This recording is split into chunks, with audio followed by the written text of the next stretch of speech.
नंदजी एका छोट्या कंपनीत काम करत होते. त्यांची पत्नी गीताची गृहिणी होती. त्यांच्या तिन्ही मुलींचे लग्न व्यवस्थित लावण्याचे त्यांचे स्वप्न होते. पण आतापर्यंत नंदजींनी त्यांची मोठी मुलगी मानवी करिता जेवढे प्रस्ताव पाहिले होते ते काही ना काही कारणामुळे जुळून आले नाहीत. काही मुलाचे कुटुंब मानवीला तिच्या रंगामुळे नकार देत असे किंवा काही मुलाबद्दल हुंड्यामुळे प्रकरण पुढे जात नसे. कारण नंदजी मध्यमवर्गीय कुटुंबातील होते. आजच्या काळात मुलीचे लग्न करण्यात अनेक अडचणी येतात आणि सर्वात मोठी अडचण म्हणजे मुलाच्या कुटुंबाच्या मागण्या पूर्ण करणे म्हणजेच हुंडा देणे. नंदजी सुरुवातीपासून एक प्रामाणिक आणि कष्टाळू व्यक्ती होते. सुरुवातीपासूनच त्यांनी त्यांच्या तिन्ही मुलींच्या लग्नासाठी थोडे थोडे पैसे वाचवले. पण आज त्या पैशाने त्या मुलांच्या कुटुंबाची मागण्या पूर्ण करू शकले नाहीत. कारण हुंडा लोभी लोकांनी खूप हुंडा मागितला होता. आजही एका मुलाचे कुटुंब मानवीला भेटायला येत होते. मानवीच्या काकूने या नात्याबद्दल सांगितले होते. घरातील सर्व लोक पाहुण्यांच्या पाहुणचाराची व्यवस्था करण्यात व्यस्त होते. तेवढ्यात दारावरची बेल वाजली. बहुतेक मुलाचे कुटुंब आले आहे असे दिसते, असे बोलत नंदजी गेले आणि दार उघडले तर समोर मुलाचे कुटुंब उभे होते. नंदजींनी हात जोडून त्यांना आत येण्यास सांगितले. मग सर्वजण त्यांच्या स्वागताच्या तयारीत व्यस्त झाले. थोड्या वेळाने गीताजी त्यांच्या मोठ्या मुली मानवीसह खाली आल्या. मग नंदजी म्हणाले, ही बघा साहेब, ही आमची मुलगी मन्नू आहे. तिचे नाव मानवी आहे, पण आम्ही तिला प्रेमाने मन्नू म्हणतो. तेव्हा मुलाची आई आणि वहिनी मानवीला तिचे शिक्षण आणि स्वयंपाकाबद्दल प्रश्न विचारू लागल्या. मग मुलाचे वडील महेशजी त्यांचा मुलगा रोहितला म्हणाले, बाळा रोहित, तू बघ, जर तुला मानवी आवडत असेल तर आपण प्रकरण पुढे नेऊया. मग रोहितने तिच्याकडे एक नजर टाकली आणि हो म्हणून मान हलवली. मग महेशजी म्हणाले, बाईसाहेब, आम्हाला तुमची मुलगी आवडली आहे. तुम्ही मानवीला एकदा विचारले असते तर बरे झाले असते. मग नंदजींनी गीताजींना हातवारी करून विचारले. मग गीताजींनी मानवीला विचारले आणि मानवीने त्यांना हो म्हटले. हे ऐकून मुलाचे वडील महेशजी खूप आनंदी झाले. मग मुलाची वहिनी तिच्या सासू कावेरीजींच्या कानात म्हणू लागली, आई, ती काळी आहे. बाबा असे कसे हो म्हणू शकतात? तुम्ही काहीतरी करा. मग कावेरीजी म्हणाल्या, तू गप्प राहा सुनबाई. तुला दिसत नाही का, ही त्यांची मोठी मुलगी आहे आणि घरात पहिले लग्न असल्याने वडील नक्कीच चांगला हुंडा देतील आणि मुलगीही तितकी वाईट नाहीये. तिचा रंग फक्त सावळा आहे. कावेरीजींचे बोलणे ऐकून वीणा शांत झाली. तिला समजले की आता तिची सासू भारी भरकम हुंडा मागणार आहे. सर्वांनी मान्य केल्यानंतर गीताजी मानवीला सोबत घेऊन वरच्या मजल्यावर गेली आणि रोहितलाही त्याच्या कामासाठी कुठेतरी जायचे होते म्हणून तोही तिथून निघून गेला. मग नंदजी महेशजीला म्हणाले, हो तर भाऊसाहेब, आपण पुढे बोलूया. महेशजी म्हणाले, हो का नाही भाऊसाहेब, मी विचार केला होता की कदाचित आपण आजच रोका करावा. पण मग कावेरीजींनी मध्येच अडवून सांगितले की आपण असा कसा रोका कसा करू शकतो? अजून लेणं देणं व्यवहाराची चर्चा झालेली नाही. मग ती नंदजीकडे पाहून म्हणाली, हे बघा भाऊसाहेब, तुम्हाला तर माहिती आहे की आजकाल चांगली मुलं भेटत नाहीत आणि भेटलेच तर काहीतरी द्यावेच लागते. हे बघा, माझा मुलगा एका आंतरराष्ट्रीय कंपनीत सीए आहे आणि तो एकदम शुद्ध सोन्यासारखा आहे, म्हणून तुम्हाला त्यानुसार द्यावेच लागेल. आजकाल प्रत्येक जण आपल्या मुलीला चांगल्या गोष्टी देतो. तसं तुम्ही जास्त काही नाही, फक्त 10 लाखांची गाडी आणि 11 लाख रुपये रोख द्या. तसं बघायला गेलं तर ते जास्त नाहीत. माझ्या भावाने त्याच्या मुलीच्या लग्नात पूर्ण 50 लाख खर्च केले आहेत आणि तरीही तुमच्या मुलीचा रंग देखील सावळा आहे. समजते ना तुम्हाला मी काय म्हणते ते? कावेरीजींची मागणी ऐकून नंदजी आणि गीताजी एकमेकांकडे पाहू लागले तर महेशजी आणि त्यांची मोठी सून शांत बसले. कारण त्यांच्या घरात कावेरीजींचे चालत होते. म्हणजेच हेच समजा की घरात त्यांचेच राज्य होते. मग नंदजींनी हात जोडून म्हणाले, ताई, आम्हाला थोडा वेळ हवा आहे. मग कावेरीजी म्हणाल्या, ठीक आहे भाऊ, कृपया 2 दिवसांनी सांगा, कारण आमच्या मुलासाठी लग्नाचे अनेक प्रस्ताव येत आहेत. जर तुम्ही नाही तर दुसरे कोणीतरी ते करेल. असे म्हणत ते सर्वजण तिथून घरी गेले. घरात सगळीकडे शांतता पसरली. नंदजी त्यांच्या खुर्चीवर शांतपणे बसले. मग मानवीची काकू म्हणाली, हे बघा भाऊजी, जर आपल्याला चांगला मुलगा भेटत असेल तर आपल्याला हुंडा द्यावाच लागेल. आणि मुलामध्ये काय कमी आहे? तो चांगले कमावतो, चांगली नोकरी करतो, छान घर आहे. असे लग्नाचे प्रस्ताव वारंवार येत नाहीत आणि तरीही आपली मानवी सावळी आहे, तरीही त्यांना लग्न करायचे आहे. मी फक्त एवढंच म्हणेन की कदाचित तुम्हाला असा प्रस्ताव पुन्हा येणार नाही. एकदा विचार करा, मी आता जात आहे. मुलांची शाळेतून परतण्याची वेळ झाली आहे. कविताची बोलणे ऐकून नंदजी खोल चिंतेत बुडाले. मग गीताजींनी मागून त्यांच्या खांद्यावर हात ठेवला आणि म्हणाल्या, अहो ऐका, काळजी करू नका. भोलेनाथांच्या कृपेने सर्व काही ठीक होईल. मग नंदजी म्हणाले की, मी काळजी का करू नये गीता? जर आपण एका बाजूने पाहिले तर कविताने जे म्हटले आहे ते बरोबर आहे. आपण अनेक नाती पाहिली आहेत, पण पैशामुळे सर्वत्र गोष्टी चुकीच्या होतात. लोक सर्व प्रकारच्या गोष्टी बोलतात. मग गीताजी म्हणाले की आपण लखनौमधील ती जमीन विकूया. जास्त नाही तर किमान 20 लाख रुपये तरी येतील, आणि काही आपण जमा करून ठेवले आहेत. माझं ऐकलं तर त्यांना हा करून टाका. मग नंदजी म्हणाले की जर आपण लखनौमधील जमीन विकली तर आपल्याकडे फक्त हे घर राहील, आणि काही वर्षांनी सीमा आणि रचना यांचेही लग्न करावे लागेल. मग त्यांची लग्न कसे करणार आहोत? तेव्हा लगेच गीताजी म्हणाले, अहो आपण जेव्हा त्यांचं लग्न करू तेव्हा बघू काय करायचं ते. आता आपल्याला मानवीबद्दल विचार करावा लागेल. मानवीची काकी बरोबर बोलत आहे. मुलगा अगदी बरोबर आहे. घर ही बरोबर आहे. असे नाते वारंवार मिळणार नाही. म्हणूनच तुम्ही हे नातं अंतिम करावं. गीताचं बोलणं ऐकून नंदजी म्हणाले की जरी आपण लग्नासाठी तयार झालो तरी यासाठी मन्नू सहमत होईल का? जेव्हा तिला कळेल की आपण तिच्या लग्नासाठी लखनौमधील जमीन विकली आहे तेव्हा ती खूप रागवेल आणि ती कधीच लग्न करणार नाही. आपण तिला सांगायचेच नाही की आपण तिच्या लग्नासाठी जमीन विकली आहे ते, गीताजी म्हणाल्या. मग नंदजी म्हणाले, बरं ठीक आहे, जरी तिला आपण न सांगता तिचे लग्न केले आणि लग्नानंतर तिला हे कळले तर ती कधीही आनंदी राहणार नाही. तिला नेहमी वाटेल की आपण जमीन विकली आणि तिच्यासाठी कर्ज घेतले. मग गीताजी म्हणाल्या की लग्नानंतर आपण मन्नूला समजवू, पण तुम्ही हा विचार करा की जर मन्नूचे लग्न त्या घरात झाले तर ती किती आनंदी राहील. तेव्हा नंदजी म्हणाले की तुम्ही जे म्हणत आहात ते बरोबर आहे. मग काय, आपण त्यांना हो म्हणूया. तू कवितेला फोन कर आणि तिला हो म्हण. मग ती त्या मुलाच्या कुटुंबाशी बोलेल. गीताजींनी लगेच तिच्या जाऊबाई कवितेला फोन केला आणि तिला सांगितले की मानवीचे वडील हे नाते स्वीकारण्यास तयार आहेत. तर मग तुम्हीही त्यांच्याशी बोलून त्यांना हो म्हणावे. आता दोन्ही कुटुंबांनी लग्नाला होकार दिला. काही दिवसांनी साखरपुडा झाला आणि 1 महिन्यानंतर लग्नाची तारीख निश्चित झाली. पण त्याच दरम्यान मानवी आणि रोहितला हुंड्याबद्दल काहीच बातमी नव्हती. दोन्ही घरात लग्नाची तयारी मोठ्या थाटामाटात सुरू झाली. लग्नाच्या दिवशी लग्नस्थळ पाहून नंदजींचे डोळे पाणावले. गीताजीही ओल्या डोळ्यांनी हसल्या आणि म्हणाल्या, का हो, तुम्ही इतक्या लवकर का रडू लागलात? आपल्याला अजून आपल्या मुलीचं कन्यादान करायचं आहे. तिला निरोप द्यायचा आहे. जर आपण आत्ताच हिंमत गमावली तर आपण पुढे काय करू? आपल्याला स्वतःला आवरले पाहिजे. आणि आज तर आनंदाचा दिवस आहे की आपली मुलगी वधू होणार आहे. तेव्हा नंदजी म्हणाले, तुझं बरोबर आहे गीता, पण काय करणार? एका मुलीचा बाप आहे ना. आज हे सगळं पाहून असं वाटतंय की जणू सर्वजण आपल्याला चिडवत आहेत की आज आपली मुलगी दुसऱ्याची होईल. बघ ना, किती लहान होती आपली मन्नू. आपल्या मांडीवर बसून हट्ट करायची, आणि आज ती एवढी मोठी झाली आहे की आज तिचं लग्न आहे आणि ती आपल्याला सोडून जाईल. गीताजी म्हणाल्या, तुम्ही बरोबर बोलत आहात. मुले कधी मोठी होतात हे आपल्याला कधीच कळत नाही. विशेषतः मुली ज्या हृदयाचा तुकडा असतात. पण हा नियतीचा नियम आहे. प्रत्येकाला एक ना एक दिवस आपल्या घरी जावेच लागते. आपण आनंदी असायला हवे की मन्नू आज तिच्या आयुष्याची नवी सुरुवात करणार आहे. ती एका नवीन आयुष्यात पाऊल ठेवणार आहे. आता तू दुःखी होऊ नकोस. तयारी पाहूया. समधीजी येणार आहेत. ते काय विचार करतील की मुलीच्या रडण्याआधी तिचे वडीलच रडू लागले. तेव्हा नंदजी त्यांचे अश्रू पुसून तिथून निघून गेले. पण संध्याकाळी जेव्हा मानवी तयार होऊन आली तेव्हा लाल रंगाच्या पोशाखात आपल्या लहान परीला पाहून नंदजींना त्यांच्या भावना आवरता आल्या नाहीत आणि त्यांच्या डोळ्यात अश्रू आले. तिच्या वडिलांच्या डोळ्यात अश्रू पाहून मानवीचेही डोळे ओले झाले. वडील आणि मुलीला इतके दुःखी पाहून गीताजींचेही डोळे ओले झाले. मग त्या म्हणाल्या, काय हो, तुम्ही माझ्या बाळाला रडवलं. मन्नू, रडू नको बाळा. आता लग्न आहे ना तुझं. बघ, संपूर्ण मेकअप खराब होईल. चल गप्प राहा. आणि तुम्हीही आता गप्प राहा. नंदजी स्वतःला रोखू शकले नाहीत आणि तिथून निघून गेले, कारण लग्नाची मिरवणूक येण्याची वेळ झाली होती.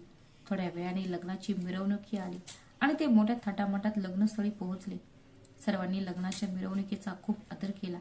मग मुलाची आई कावेरीजी नंदजीकडे आली आणि म्हणाली, अहो साहेब, तुम्हाला आठवते का, आम्ही काय म्हटले होते की आधी पैसे आमच्याकडे येतील आणि त्यानंतरच लग्नाच्या विधी सुरू होणार होत्या. तेव्हा नंदजी म्हणाले, हो ताई, मला आठवत आहे.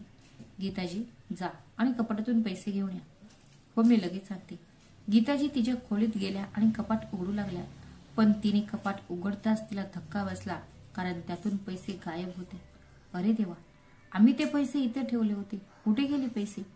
आता काय होईल? मी काय उत्तर देऊ तिच्या वडिलांना? जर पैसे मिळाले नाहीत तर मनूचे लग्न होणार नाही. पण नाही, हे होऊ शकत नाही. मला काहीतरी करावे लागेल. चला, आधी मानवीच्या वडिलांना बाजूला घेऊन सगळं सांगूया. काय माहित, त्यांनी ते पैसे काढून दुसरे कुठेतरी ठेवले असतील. या काळजीत गीताची खोलीतून बाहेर पडत असताना नंदजी तिथे आले आणि म्हणाले, गीता, तू खूप उशीर केलास. तू अजून पैसे का आणले नाहीत? समधीजी आणि समधनजी काय विचार करत असतील की आम्ही तुम्हाला पैसे आणायला पाठवले होते. पैसे कुठे आहेत ते माहीत आहे ना? वेळ नाही आपल्याकडे, वरमालाची वेळ झाली आहे. मग गीताजी दुःखी स्वरात म्हणाले, अहो, मला ते पैसे सापडले नाहीत. ते कुठे गेले हे मला माहीत नाही. मी संपूर्ण कपाट शोधले, पण कुठेही पैसे सापडले नाहीत. गीताजींचे बोलणे ऐकून नंदजी काळजीत म्हणाले, तुम्हाला पैसे सापडले नाहीत का? मी ते तुम्हाला ठेवण्यासाठी दिले होते. मग ते कुठे गेले? ते कपाटातच असले पाहिजे. चला, आपण पुन्हा तपास करूया. गीताजी आणि नंदजी दोघेही पैसे शोधू लागले, पण त्यांना पैसे सापडले नाहीत. त्यामुळे नंदजी आणि गीताजी खूप काळजीत पडले. हे महादेवा, आता काय होईल? पैसे कुठे गेले? आता आमच्याकडे पैसेही नाहीत. आता आम्ही सासरच्या समधनजींना काय उत्तर देणार? तिने सांगितले होते की पैसे आल्यानंतरच लग्नाच्या विधी पूर्ण होऊ देईल. जर पैसे मिळाले नाहीत तर याचा अर्थ आपल्या मुलीचे लग्न होणार नाही. नाही, हे होऊ शकत नाही. आपल्याला समधनजींशी बोलावे लागेल. काही वेळाने नंदजी आणि गीताजी त्या मुलाची आई कावेरीजींकडे गेले आणि तिला संपूर्ण सत्य सांगितले आणि म्हणाले, समधनजी, कृपया हे लग्न होऊ द्या. आम्ही तुम्हाला हात जोडून विनंती करतो. आम्ही तुमचे पैसे नंतर देऊ. मग कावेरीजी म्हणाल्या, वाह, काय चाल खेळला समधीजी. तुम्ही काय बहाणा शोधलात? आम्ही तुम्हाला आधीच स्पष्ट शब्दात सांगितले होते की आम्हाला लग्नाआधी पैसे द्यावे लागतील. हे सर्व तुमचे कारणे आहेत. आम्हाला सर्व काही माहीत आहे. तुम्ही पैशांची व्यवस्था केलीच नाही. खरी गोष्ट ही आहे की तुम्ही खोटे बोलत आहात. आम्हाला खोटे बोलणाऱ्यांशी लग्न करायचं नाही. मग नंदजी हात जोडून म्हणाले, नाही नाही समधनजी, कृपया आमच्याशी असे करू नका. जर आमचा नाही तर आमच्या मुलीबद्दल विचार करा. तिचं काय होईल? आम्ही कुठूनही तुमच्या पैशाची व्यवस्था करू आणि आम्ही कुठेही खोटे बोलत नाही आहोत. आम्ही तुमच्या पैशाची जुळवणी केली होती. आमच्याकडे पैसे होते, पण ते कुठे गेले हे माहीत नाही. यासाठी आम्ही लखनौमधील आमची जमीनही विकली आणि काही पैसे उधारही घेतले होते, पण ते कुठे गेले हे माहीत नाही. जर आमची मुलगी आज अविवाहित राहिली तर ती जिवंतपणी मरेल. गीताजी ही हात जोडून म्हणाल्या, ही खरे बोलत आहेत. कृपया तुम्ही असे करू नका. आम्ही कुठूनही तुमच्या पैशांची व्यवस्था करेन, पण आमच्या मुलीशी असे करू नका. मग कावेरीजी रागात म्हणाल्या, आम्ही व्यवस्था करू म्हणजे काय? आम्ही पहिलेच तुम्हाला सांगितले होते की आम्हाला पैसे लग्नाच्या दिवशीच पाहिजेत. जर तुम्हाला तुमच्या मुलीची इतकी काळजी असती तर तुम्ही पैशांची व्यवस्था केली असती आणि हे सबबी सांगितल्या नसत्या. तुमच्या मुलीला तुमच्या सोबतच ठेवा. चला हो, आपण जाऊया. कावेरीजी तिच्या पती महेशला म्हणाल्या. जेव्हा त्यांनी महेशजींकडे पाहत असे म्हटले तेव्हा नंदजींनी डोळ्यात अश्रू आणून त्यांची पगडी काढली आणि महेशजींच्या पायाजवळ ठेवली आणि म्हणाले, समधीजी, तुम्ही तर असे करू नका. कृपया तुम्हीच समधीजींना समजावा. तेव्हा महेशजी म्हणाले, कावेरी, जर हे म्हणत आहेत की पैशांची व्यवस्था नंतर करतील तर मग हे लग्न होऊ दे. त्यांनी आधीच इतके काही दिले आहे. तेव्हा कावेरी म्हणाली, बरं ठीक आहे, आम्ही तुमच्या मुलीला आमच्या घराची सुनबाई करून घेण्यास तयार आहे, पण एका अटीवर. जर तुम्ही ही अट पूर्ण केली तर आम्हाला काहीच प्रॉब्लेम नाही. हे ऐकताच नंदजी उभे राहिले आणि म्हणाले, हो हो, ठीक आहे समधनजी, तुम्ही जे काही म्हणाल ते आम्हाला मान्य आहे. फक्त हे लग्न होऊ द्या. तेव्हा कावेरी म्हणाली, हो ठीक आहे, मग आमची अट अशी आहे की तुम्ही ज्या घरात राहता त्या घराचे कागदपत्रे आम्हाला द्या. आम्ही असं म्हणत नाही की हे घर आम्हाला द्यावे. आम्ही फक्त एवढेच म्हणत आहोत की जोपर्यंत तुम्ही आम्हाला पैसे देत नाही तोपर्यंत घराचे कागदपत्रे आमच्याकडेच राहतील. जेव्हा तुम्ही आमचे पैसे द्याल तेव्हा तुम्ही कागदपत्रे घेऊ शकता. कावेरीजींचे म्हणणे ऐकल्यानंतर गीताजी आणि नंदजींचे डोळे अश्रूंनी भरले. पण त्यांच्याकडे दुसरा पर्याय नव्हता, कारण त्यांची मुलगी वधू बनून खोलीत बसली होती आणि लग्नाची मिरवणूक बाहेर उभी होती. म्हणूनच नंदजी म्हणाले, हो ठीक आहे समधनजी, आम्ही तुम्हाला आमच्या घराचे कागदपत्र देईन. मग गीताजी तिच्या भाऊजींसोबत घेऊन गेल्या आणि घरातून कागदपत्रे आणली आणि कावेरीजींना दिली. तेव्हा कावेरीजी आनंदाने म्हणाल्या, आता चला जाऊया, उशीर करू नका. हार घालण्याच्या समारंभाची वेळ झाली आहे. दुसरीकडे मानवीची धाकटी बहीण रचनाने हे सर्व संभाषण ऐकले होते आणि तिने जाऊन तिची बहीण मानवीला सांगितले. हे ऐकून मानवी खोलीत शिरली आणि जोरात रडू लागली आणि जोरात ओरडू लागली, का बाबा, तुम्ही आमच्यापासून इतकं मोठं सत्य का लपवले? इतके सगळे एकटेच सहन करू लागला. तुम्हाला काय वाटलं हे लग्न करून मी आनंदी राहीन? नाही बाबा, अजिबात नाही. मग तिची धाकटी बहीण रचना म्हणाली, पण दीदी, आई आणि बाकी सगळे लोक तुझी बाहेर वाट पाहत आहेत. आता आपण काय करू? मग मानवी उठून तिचे अश्रू पुसत म्हणाली, मला लग्न करायचं नाहीये, कारण आपल्या वडिलांनी त्यांचं सर्वस्व पणाला लावले. आम्हाला असं लग्न करायचं नाहीये. दोन्ही बहिणी याबद्दल बोलत होत्या तेव्हा त्यांना दार ठोठवण्याचा आवाज आला. म्हणून मानवी आणि रचना पटकन घराबाहेर पडल्या. तिने आपले अश्रू पुसले आणि दार उघडले. गीताजी तिथे उभ्या होत्या. अरे बाळा, लवकर ये, रोहित तिथे स्टेजवर तुझी वाट पाहत आहे. तेव्हा मानवीला तिच्या आईला काही बोलणे योग्य वाटले नाही आणि ती शांतपणे स्टेजवर आली आणि वर मला विधी सुरू झाली. आधी रोहितने मानवीला माला घातली, पण मानवी शांत उभी राहिली. ती तिच्याच विचारात हरवली होती. मग गीताजी तिच्या जवळ आल्या आणि म्हणाल्या, मन्नू बाळा, काय झालं? वर माला घाल. रोहित केव्हापासून इतक्या तुझी वाट पाहत आहे. मग मानवीने वर माळा घालण्यासाठी तिचे हात पुढे केले, पण ती मध्येच थांबली आणि स्टेजवरून खाली येऊन तिच्या वडिलांसमोर उभी राहिली. तिला पाहून सर्वांना आश्चर्य वाटले.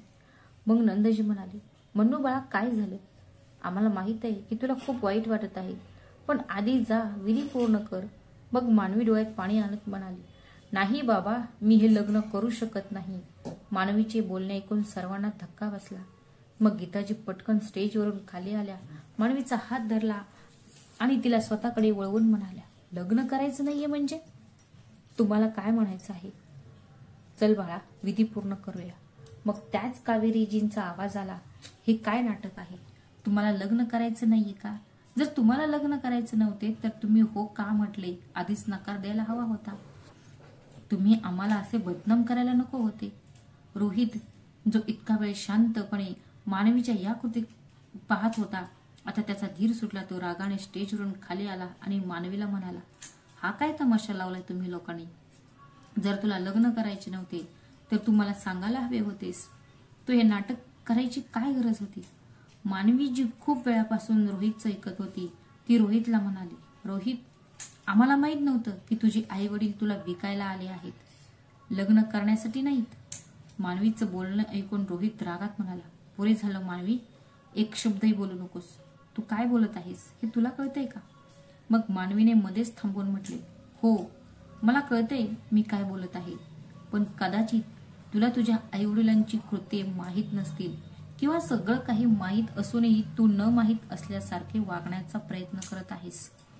तू काय म्हणण्याचा प्रयत्न करत आहेस ते मला समजत नाहीये, आणि जर तू माझ्या पालकांविरुद्ध पुन्हा काही बोललीस तर माझ्यापेक्षा वाईट कोणीही नाही. मग नंदजी म्हणाले, मन्नू, हे सगळं काय आहे आणि तू हे काय म्हणत आहेस? आमचे संस्कार तर असं नव्हतं. तू वडीलधाऱ्यांशी असं बोलावं. आज आमचा मान सन्मान तुझ्यासाठी काहीच नाही का?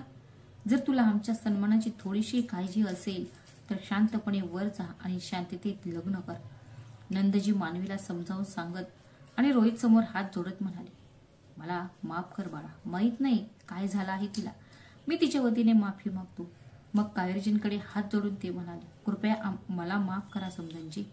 मग कावेरीजी म्हणाले, आता तुम्ही माफी मागा किंवा पाया पडा, पण आता हे लग्न होणार नाही. जर मुलगी लग्नाआधी अशी करत असेल तर लग्नानंतर काय करेल? आज आपल्याला तिची वास्तविकता कळली हे चांगले झाले, नाहीतर आमच्या मुलाचे काय झाले असते हे माहीत नाही. तुमची मुलगी इतकी निर्लज्ज आणि खराब आहे. एकतर ती सावळी आहे आणि वरून एवढे नखरे. अहो, आभार माना की तिचं लग्न आमच्या मुलाशी लग्न करत आहोत. नाहीतर हिच्यासारख्या काळ्या त्वचेच्या मुलीला कोणीही स्वीकारणार नाही. मग मानवी ओरडून म्हणाली, तुम्ही काय म्हणालात काकू? की मी एक निर्लज्ज आणि निरुपयोगी मुलगी आहे. मग तुमच्यासारख्या लोभी लोकांना लोक काय म्हणतील? आणखी काय म्हणाला? मी काळी आहे म्हणून कोणीही माझ्याशी लग्न करणार नाही. आणि तुम्ही लग्न करून आमच्यावर उपकार करत आहात तर कान उघडून नीट ऐका. मला हे लग्न कधीच करायचे नाही, ज्यामुळे माझ्या वडिलांना त्यांचा मान सन्मान गमवावा लागेल. माझा रंग जरी काळा सावळा असला तरी तुमच्यासारखी काळ्या मनाची नाही. अहो, लाज वाटायला हवी तुम्हाला की एका वडिलांच्या असहाय्यतेचा पुरेपूर फायदा घेतला. स्वतः एक स्त्री असूनही दुसऱ्याच्या मुलीचा विचार नाही केला. मानवीचे शब्द ऐकल्यानंतर कावेरीजी लगेच गप्प झाली. तेव्हा रोहित कावेरीजींकडे आला आणि म्हणाला, आई, तू गप्प का आहेस? तू काहीच का बोलत नाहीस? ती काय म्हणत आहे? मानवी त्या काय सांगणार तुम्हाला? मी सांगते तुम्हाला. तुम्हाला वाटते ना की तुमची आई आमच्यावर दया दाखवून माझे लग्न तुमच्याशी करत आहे आणि तुमच्या आईचे मन खूप मोठे आहे. पण हे सगळं फक्त एक नाटक होतं. त्यांना कोणत्याही गरीब माणसाच्या मुलीशी तुमचं लग्न करायचं नव्हतं. उलट त्याच्या असहाय्यतेचा फायदा घेऊन त्यांच्याकडून चांगले पैसे मिळवायचे होते. अहो, त्यांनी खूप हुंडा मागितला होता आम्हाला, ज्याच्यामुळे माझ्या आईवडिलांनी त्यांची प्रॉपर्टी विकावी लागली. मानवीचे बोलणे ऐकून सर्वांच्या चेहऱ्यावरील भाव बदलले. लग्नासाठी आलेले लोक आपापसात बोलू लागले आणि म्हणू लागले, अरे हुंडा? मग हुंडा मागून काय चूक केली? आजकाल तर सगळेच देतात तुम्हाला, एकट्यालाच थोडी मागितलं आहे.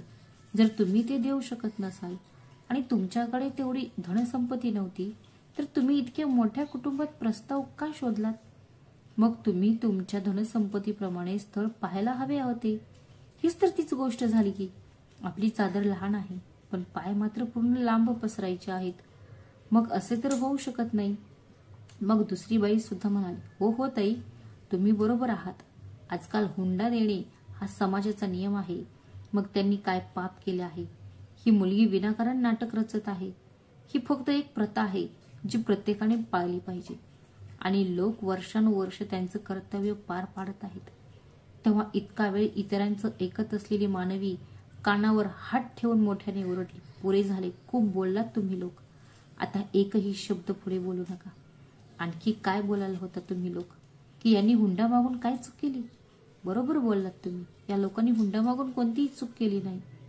चूक तर माझ्या वडिलांची आहे की ती एका मुलीचे बाप आहेत आणि ते तुमच्या समाजाचा एक भाग आहेत. आणि तुम्हाला लाज वाटली पाहिजे. तुमच्यासारख्या लोकांमुळेच हा समाज खूप प्रसिद्ध आहे. आणि तुम्ही काय म्हणताय की हुंडा घेणे ही एक प्रथा आहे? ही प्रथा नाही तर प्रत्येक वडिलांची मजबुरी आहे. एक वडील आपल्या मुलीला लहानपणापासून वाढवतात, तिला शिकवतात, तिच्या मुलीची प्रत्येक लहान मोठी मागणी पूर्ण करतात. ती तिच्या वडिलांच्या हृदयाचा एक तुकडा आहे आणि एके दिवशी तो तुकडा दुसऱ्याला दिला जातो. पण तुमच्यासारखे लोक हे विचारत नाहीत की जेव्हा त्या वडिलांनी त्यांच्या हृदयाचा तुकडा दुसऱ्याला दिला तेव्हा त्यांना काय सहन करावे लागले असेल. तुम्हाला फक्त याचीच काळजी असते की हुंड्यात यांना काय मिळाले आणि काय नाही.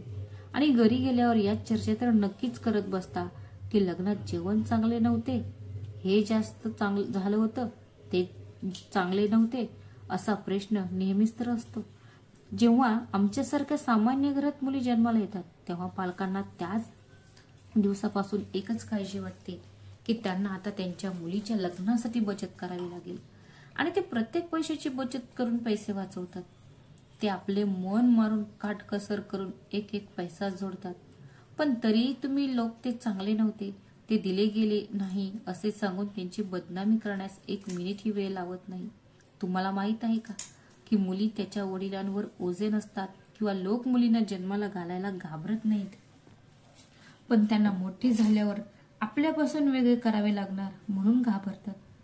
पण आजकाल तुमच्यासारख्या लोकांमुळे त्यांना मुलींना जन्म देण्यास भीती वाटते, कारण त्यांना तुमच्यासारख्या लोभी लोकांना हुंडा द्यावा लागेल, जे कदाचित त्यांची तेवढी ऐपत नसेल. आणि तुम्ही काय म्हणालात काकू की माझा मुलगा खूप शिकला आहे म्हणून तुम्हाला हुंडा द्यावा लागेल. मग तुम्ही त्याला कारणासाठी शिक्षण दिले का, जेणेकरून तुम्हाला नंतर त्याची किंमत लावावी लागेल? मग तिने सर्वांकडे पाहिले आणि म्हणाले, तुम्ही सर्वांनी आणखी काय म्हटले? ही एक परंपरा आहे आणि प्रत्येकाने ती पाळली पाहिजे. जर परंपरा पाळली गेली तर प्रत्येक बाप आपल्या मुलीला रिकाम्या हाताने कधीच निरोप देत नाही. पण तुमच्यासारख्या लोकांनी आणि या समाजाने लग्नाच्या पवित्र बंधनाला एक करार बनवला आहे. तुम्ही एक महिला असून दुसऱ्या महिलेशी असे करत असता आणि म्हणूनच आज ही हुंड्याची प्रथा आपल्या समाजात रुजली आहे.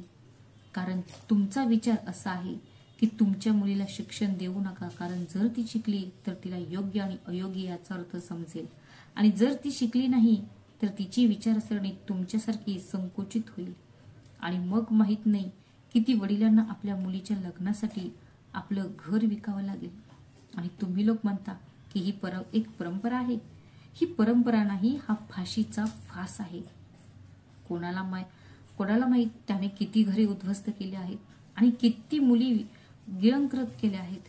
मुलगी कितीही शिक्षित असली किंवा ती कितीही सुसंस्कृत असली तरी तिची सर्व मूल्य आणि शिक्षण हुंड्याच्या तुलनेत फिके पडतात. कारण तिला कधीच विचारले जात नाही की तू किती शिकली आहेस, तुला पुढे काय करायचं आहे, तुझी काही स्वप्ने आहेत का तुला अजून शिकायचं आहे. पण नाही, तिला फक्त हेच विचारले जाते की माहेरकडून किती मिळाले आणि त्यांना किती दिले आणि पैसे किती आणले. यावेळी जेव्हा ती तिच्या आई वडिलांच्या घरी गेली तेव्हा तिच्या आई वडिलांनी तिला काय दिले. अरे, स्त्री ही देवाने दिलेली एक मौल्यवान देणगी आहे जी हे जग चालवते. आणि स्त्रीचा अलंकार म्हणजे तिची सहजता आणि साधेपणा जो घर एकत्र ठेवतो. तरीही तिची किंमत लावली जाते. एक मुलगी 2 घरांमध्ये मिसळून जाते. एक जिथे ती जन्मली आहे तिचं बालपण हसत खेळत घालवते आणि मोठे झाल्यावर अज्ञात लोकांमध्ये अज्ञात ठिकाणी जाते आणि नंतर ती त्या घराची काळजी घेते आणि कुटुंबाचा वंश पुढे नेते. आणि तुम्हाला तर माहितच असेल की आपण आपल्या घरातल्या एखाद्या निर्जीव वस्तू आणली तर तिलाही आपलंसं करतो. ती नष्ट झालं तर आपल्यालाही दुःख होते. मग विचार करा, आपण तर जिवंत मुली आहोत, ज्यांना आपले पालक लहानपणापासून वाढवतात, आपल्याला शिक्षण देतात आणि मग एक दिवस ते एखाद्या अनोळखी व्यक्तीला सोपवतात. मग विचार करा त्यांना काय सहन करावे लागत असेल. मग मानवी डोळ्यात अश्रू घेऊन नंदजींकडे गेली आणि म्हणाली, का बाबा, तुम्ही मला का सांगितले नाही? जर आम्ही तुमचा मान सन्मान पणाला लावला तर आम्हाला आनंद होईल का? तुमचा मान सन्मान पणाला लावून आणि तुमच्यावर कर्जाचं ओझे लादून आम्ही आनंदी राहू शकत नाही. मग रडत रडत मानवीने तिच्या वडिलांना मिठी मारली. नंदजींच्या डोळ्यातही अश्रू आले. माझ्या बाळा, ही तुझी चूक नाही, चूक माझी आहे की मी तुझ्यासाठी इतकंही करू शकलो नाही. मी तुझे लग्न चांगल्या कुटुंबात करू शकलो नाही. मी एक चांगला बाप बनू शकलो नाही. मग मानवी अचानक तिच्या वडिलांपासून वेगळी झाली आणि म्हणाली, बाबा, तुम्हाला डोके टेकवण्याची काही गरज नाही, कारण तुम्ही असे काहीही केलेले नाही जे तुम्हाला मान टेकवावी लागेल. आणि तुम्ही काय म्हणालात, तुम्ही चुकीच आहात. बाबा, तुम्ही कधीच चुकीचे असू शकत नाही. तुम्ही तर आमचे हिरो आहात. तुम्ही आमच्या प्रत्येक आनंदाची काळजी घेतली, अगदी लहानात लहान आनंदाचाही, आणि तुम्ही आम्हाला शिक्षित केलेस. तुम्ही चुकीचं असू शकत नाही. तुमचा दर्जा आमच्यासाठी देवापेक्षाही मोठे आहे. तुम्हाला कोणी पाहिले असेल किंवा नसेल, पण बाबा, आम्ही तुम्हाला दिवस रात्र कष्ट करताना पाहिले आहे आणि प्रत्येक सणाला तुम्ही आमच्यासाठी नवीन कपडे आणत होता. पण तुम्ही स्वतः जुने कपडे घालत होता आणि आम्ही विचारले तर तुम्ही सांगत होता की बाळा, माझ्याकडे कपडे आहेत, मी पुढच्या वेळेस मला घेऊन येईन. जर आम्हाला काही खायचं असेल तर तुम्ही ते एकदा मागताच आणायचा आणि तुमची इच्छा दाबून तोच पैसा आमच्या लग्नाच्या हुंड्यासाठी जपून ठेवायचा. तुम्हाला माहित आहे बाबा, मुलीचा बाप हा राजा असतो. हर कोणाची अवकात नसते मुलींना सांभाळायची. म्हणून देव सुद्धा त्यांच्याच घरी मुलीला जन्माला घालतो ज्यामध्ये तिला सांभाळण्याची ताकद असते. आमच्यासाठी तर तुम्हीच या जगातील सर्वात श्रीमंत व्यक्ती आहात आणि चूक तुमची नाही तर समाजाची आहे. मला माफ करा बाबा, मी आज इतके बोलले याबद्दल, पण आज मी तुमचा अपमान होताना पाहू शकले नाही. ज्याने कधीही स्वतःचा विचार केला नाही, सतत परिवारासाठी जगला, कधी चांगले खाल्ले नाही किंवा चांगले कपडे घातले नाही, अशा व्यक्तीचा अपमान होताना मी पाहू शकले नाही. ज्यानं आमच्या लग्नासाठी दिवस रात्र कष्ट केले आणि आज त्याच व्यक्तीचा आदर कोणाच्या पायाशी आणण्यासाठी यांनी थोडाही वेळ लावला नाही. मानवीचे बोलणे ऐकून सर्वांचे डोळे भरून आले. गीताजींचे अश्रू थांबत नव्हते. कारण त्यांची निष्पाप मुलगी इतकी हुशार कधी झाली हे त्यांना कळलेच नाही. दुसरीकडे कावेरीजी लाजेने नतमस्तक झाल्या. रोहित जो इतका वेळ मानवीचे बोलणे ऐकत होता त्याचे डोळेही पाणवले. तो त्याची आई कावेरीजींकडे गेला आणि म्हणाला, का आई, लाज वाटायला पाहिजे होती तुला. तू एक स्त्री असूनही तुला दुसऱ्या स्त्रीचं दुःख समजलं नाही. आजपर्यंत आम्ही तू सांगितलेल्या प्रत्येक गोष्टीचे पालन केले आहे, कारण आम्हाला वाटायचं की आमची आई नेहमीच बरोबर असते. अगं आई, तुला किमान एका वडिलांची असहाय्यता तरी समजायला हवी होती, ज्याने आपल्या मुलीसाठी सर्वस्व विकले. का मला या दिवसासाठी तू चांगले शिक्षण दिलं होतं का, जे एका मुलीच्या माध्यमातून माझ्यावर केलेले सर्व खर्च वसूल करणार होतीस. आता मला स्वतःच तुला आई म्हणण्याची लाज वाटत आहे. मग कावेरीजींनी डोके वर करून रोहितला म्हटले, बाळा, मला माफ कर. आज मला खूप पश्चाताप होत आहे की मी चांगले काय आणि वाईट काय आहे हे समजू शकले नाही, ही ओळखू शकले नाही की ती ही कोणाची मुलगी आहे, ती काय सहन करत असेल. कृपया मला माफ कर बाळा. मग रोहित म्हणाला, आम्ही कोण आहोत तुला माफ करणारे. अरे, ज्यांच्यासोबत तू हे सर्व केलेस त्यांची माफी माग. कदाचित तुझी माफी काही पापे कमी होतील.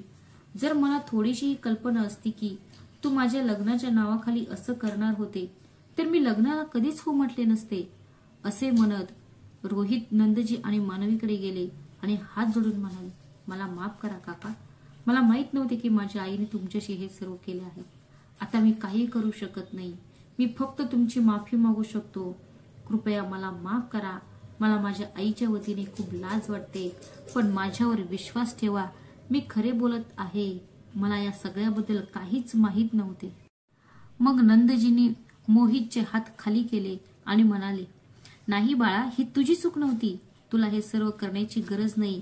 मग रोहित म्हणाला, जर तुम्ही आम्हाला माफ केले असेल तर आम्हाला मानवीशी लग्न करायचं आहे, तेही कोणतेही हुंड्याशिवाय, कोणत्याही रागाशिवाय. रोहितचे बोलणे ऐकून सर्वजण आश्चर्याने त्याच्याकडे पाहू लागले. मग रोहित म्हणाला की आम्हाला माहित आहे तुमच्या मनात काय चालले आहे. हेच ना की एवढं सगळं घडल्यानंतरही मला लग्न करायचं आहे. पण खरं सांगू का, मला असा साथीदार हवा होता जो बरोबरला बरोबर आणि चुकीला चूक म्हणू शकेल, जो माझ्यासोबत पावलाने पाऊल टाकून चालू शकेल. आणि आज मानवीने चुकीच्या विरोधात उभे राहून दाखवून दिले आहे की मुलगी कमकुवत नसतात, त्यांना कमकुवत बनवतो हा समाज. कारण स्त्रिया कधीच कमकुवत नव्हत्या. आई सीताकडे पहा, ज्यांनी आपल्या स्वाभिमानासाठी पृथ्वीमध्ये विलीन झाल्या. लक्ष्मीबाई, ज्यांनी आपल्या राज्याच्या प्रतिष्ठेसाठी इंग्रजांचा सामना केला. आणि आज मानवीने हे सगळं करून सिद्ध केलं की आजही महिला कमकुवत नाहीत, पण या समाजात त्यांना प्रत्येक वेळी स्वतःला सिद्ध करावं लागतं. मानवीने स्वतःसाठी आणि तिच्या कुटुंबासाठी उभी राहून काहीही चूक केली नाही. अशा मुलींचा आपल्याला अभिमान असायला हवा. आणि आज मला अभिमान होत आहे की मानवीसारखी मुलगी माझी पत्नी होणार आहे. रोहितला तिला बायको म्हणताना ऐकून मानवीचे मन पूर्णपणे थांबले. तिला काहीच समजत नव्हते, कारण तिला असे वाटत होते की हे सर्व केल्यानंतर क्वचितच कोणी तिला स्वीकारेल.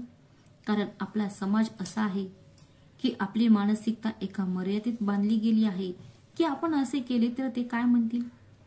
आपली विचारसरणी इतकी मर्यादित झाली आहे. मग मानवीने एकदा रोहितकडे पाहिले आणि मग नंदजीकडे पाहिले.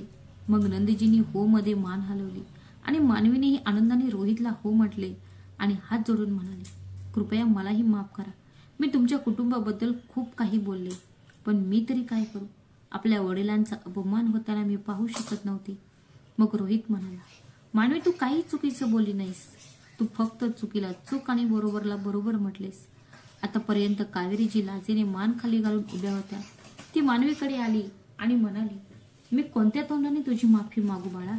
मी केवढी मोठी चूक केली आहे हे मला समजत नाही, आणि तरीही तू माझ्याबद्दल विचार केलास. मला स्वतःची आणि माझ्या विचारांची लाज वाटते.